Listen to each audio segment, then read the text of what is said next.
Forget the history books. Today we're diving into a what-if scenario so wild it'll make your helmet spin. Imagine elite World War II paratroopers, the best of the best, dropping into the wrong time and place entirely. Picture this. 1944. A blazing C-47 transport plane, crippled and limping, tears through a thick, ominous fog. 10 brave men, the very elite of the 101st Airborne, leap into the unknown, their mission critical, their fate uncertain. Blasted off course, cut off from HQ, these heroes expected the war-torn battlefields of France. They landed, not on the familiar soil of Normandy, but on a desolate sandy beach under a pristine nightmare sky. Their grizzled sergeant, a veteran with a cigar perpetually clenched, surveyed the alien landscape. The air grew heavy, thick with the scent of salt and something ancient. The fog began to part, revealing monstrous shadows. From the swirling mists emerged a horde, 100 strong, wielding massive axes and shields, a primal terror. These were not Nazis. These were Vikings, screaming for blood, their battle cry echoing into the dark. Skulls for Odin! The clash of eras was immediate. The sergeant barked his command. "Let 'em have it, boys! Open fire!" Tommy guns roared, spitting lead into the ancient night. Rat-tat-tat-tat! The modern war machine declared its presence. But these foes were unlike any they'd ever faced. One hulking Viking caught a bullet with his teeth, thinking it a strange hailstone. He tumbled, bewildered, as if reality itself had played a cruel joke. Yet his brothers pressed on, relentless. A young private, fumbling to reload, watched in horror as a Viking's axe cleaved his rifle in two with a brutal K-chop. "Sarge!" he yelled, desperation in his voice. "They don't have armor, but they just won't quit." The sergeant, his face grim, reloaded his own weapon, his eyes narrowed. "Less talk, more lead, son!"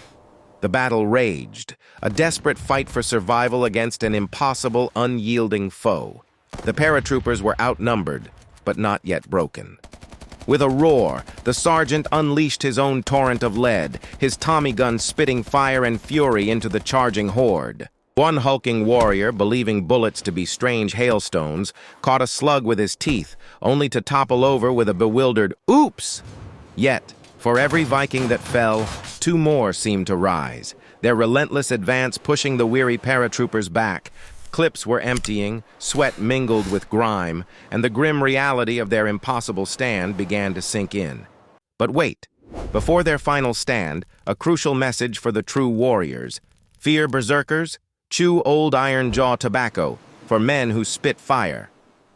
The Viking horde, sensing victory, let out a blood-curdling roar, raising their massive gleaming axes high for the final crushing charge. Suddenly, the very sky above them betrayed its natural hues, erupting in a blinding, pulsating neon purple glow that stunned all combatants into silence. Axes hung mid-air, rifles paused their aim.